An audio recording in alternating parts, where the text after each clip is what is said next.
Welcome to Think Like a Parent. I'm Selin, and here we talk about the parenting moves that actually work in real life. No guilt, no yelling, just the truth, plus a simple method you can use today. Now let me say something that's going to annoy people. Stop picking fun cartoons for your kid, especially on school days. If your child melts down the second you turn the TV off, if they suddenly can't listen, if they get impulsive, wild, or emotionally explosive after a show, it might not be bad behavior, it might be the cartoon. Because fast-paced, frantic, jump-cut cartoons can temporarily wipe out the exact skill your child needs to behave: self-control. This isn't a dramatic opinion. It was studied by Angeline Lillard and Jennifer Peterson and published in Pediatrics. After just 9 minutes of a fast-paced cartoon, 4-year-olds performed worse on executive function tasks immediately afterward. Studied by Lillard and Peterson, Pediatrics. And listen, this is not me telling you screens are evil. This is me telling you that not all screen content is the same, and some of it sets your kid up to fail. Then we punish them for failing. Here's what most parents do. We use cartoons as a tool. We press play so we can cook, answer a message, get 5 minutes of peace. And it works, at first. Then the show ends. And suddenly your kid acts like you stole their soul. They can't transition. They argue, they whine, they ignore you. They're grabbing snacks, climbing furniture, poking siblings, doing that frantic little chaos spiral. So you do the normal parenting response. Enough. Get it together. You're not a baby. Stop. But here's the problem. You're trying to teach self-control right after you fed them content that drains it. That's like sprinting your child's brain for 9 minutes and then demanding patience, flexibility, and calm. So here's the flip. It's not just screen time. It's the pacing style. Fast-paced shows train your child's brain to expect a new hit of novelty every few seconds: new scene, new sound, new joke, new action, new stimulus. So when the show ends and real life begins, shoes, homework, dinner, bath, real life feels unbearably slow. And your kid looks defiant. But what's really happening is their prefrontal cortex, the part involved in executive function like impulse control and attention, has to work harder in that moment.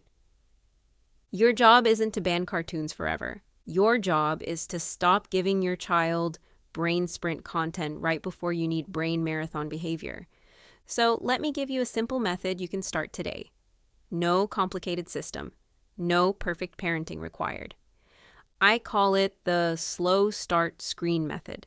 5 steps. Each step is physical. You can actually do it in your house. Step 1. Find your child's after-show personality. For 3 days, don't change anything. Just notice. Right after a show ends, write 1 sentence in your notes app.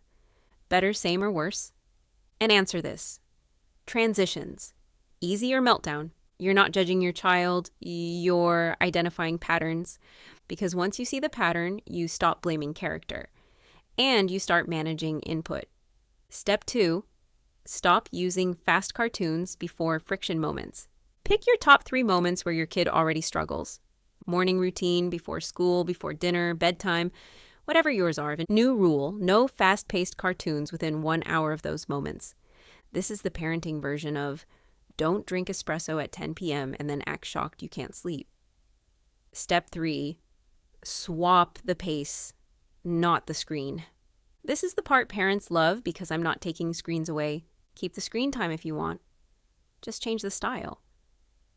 Your filter is simple. If the show feels like a sugar rush, rapid cuts, constant action, nonstop noise, it's fast. If it feels like a story, you can breathe during slower scenes, calmer rhythm, it's slow. We're not talking good versus bad parenting. We're talking which content makes transitions impossible. Step 4, install an off-ramp. Never end screens like a kidnapping. Most screen meltdowns are not about addiction. They're about transition shock. Here's a 2-minute off-ramp that works. 2 minutes before it ends, say in 2 minutes, then screens are done. Then, this is key. Get off the couch, move your body, and don't negotiate from sitting. Standing changes energy. When the show ends, don't ask questions. Don't debate. Say, screen's done.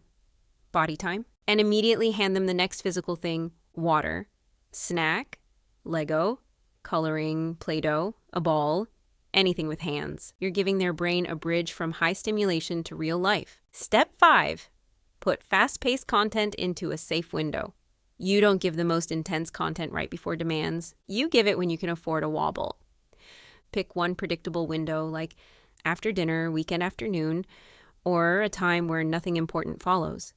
Because the mistake isn't, my kid watched a cartoon.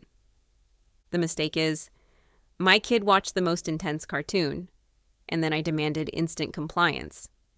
One quick warning, the first couple days might feel worse. Not because this method is failing, because your child is testing the old pattern. When you stop feeding fast content before friction moments, your kid will push. That's normal. Stay calm, stay boring, stay consistent.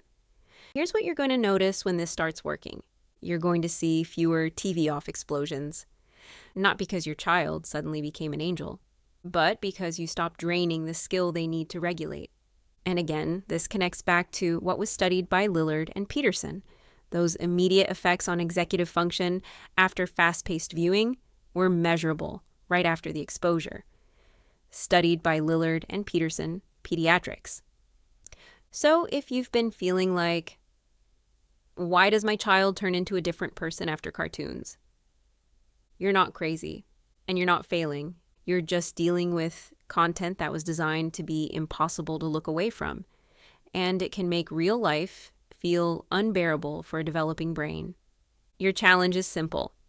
For the next 7 days, don't focus on minutes. Focus on pace. Swap one show, add the off-ramp, protect your friction moments, and if you want more parenting that's actually usable, simple systems, calm boundaries, and the truth without the shame, subscribe to Think Like a Parent. That because you don't need a stricter kid, you need a smarter setup, and I'll help you build it.